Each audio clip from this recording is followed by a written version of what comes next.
Hello and welcome to another episode of CSGO In Depth. It's been a while. Today we're going to be starting the machine gun and LMG part of the series. This is where we're going to look at guns like the Give, and in today's episode the M249.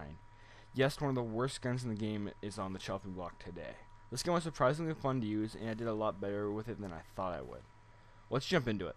The M249 is an LMG that is fully automatic and holds 100 rounds or ammunition in the magazine and 200 in reserve for a total of 300 rounds. It costs a staggering $5,200. That's going to put a dent in your piggy bank. The reload time is a lengthy 5.7 seconds. This is countered obviously by the high ammo count, however it is still a very long time to be out of the fight. Your movement speed using this weapon is 220 out of 250 units per second.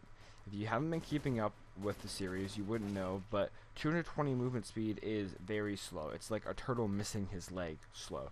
It's very slow, and if you're racing to an objective to plant or defuse the bomb, you're not going to want to have the M249 out. Before we talk about damage, let's talk about damage affecting stats. This gun has a recoil control of 73%, which you can see by the gameplay is pretty poor. This gun fires at 750 RPM, which is very fast compared to guns like the M4 or the UMP, but decently slow compared to other guns in its class, like the Negev. This means you can dish out a lot of damage in a little time if you can keep your shots on target. However, keeping your shots on target is another problem altogether. Armor penetration is an awesome 80%, which is really high for this game, and the accurate range is about 22 meters. Let's talk about damage.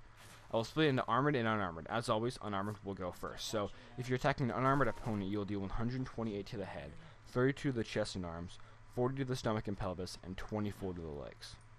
All around, not bad damage. However, the thing you have to keep in mind is the time frame of armor and this weapon.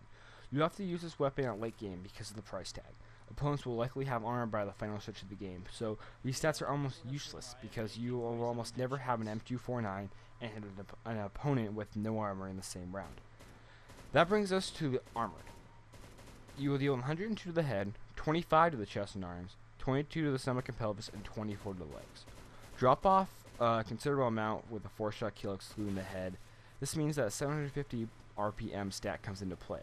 It becomes a game of how quick you can kill your enemy and not if you can. Overall, I think this weapon is better than what most people think, but I can see why people don't like it. It is very, very slow. It reloads like it fires somewhat slow, and you walk around slow.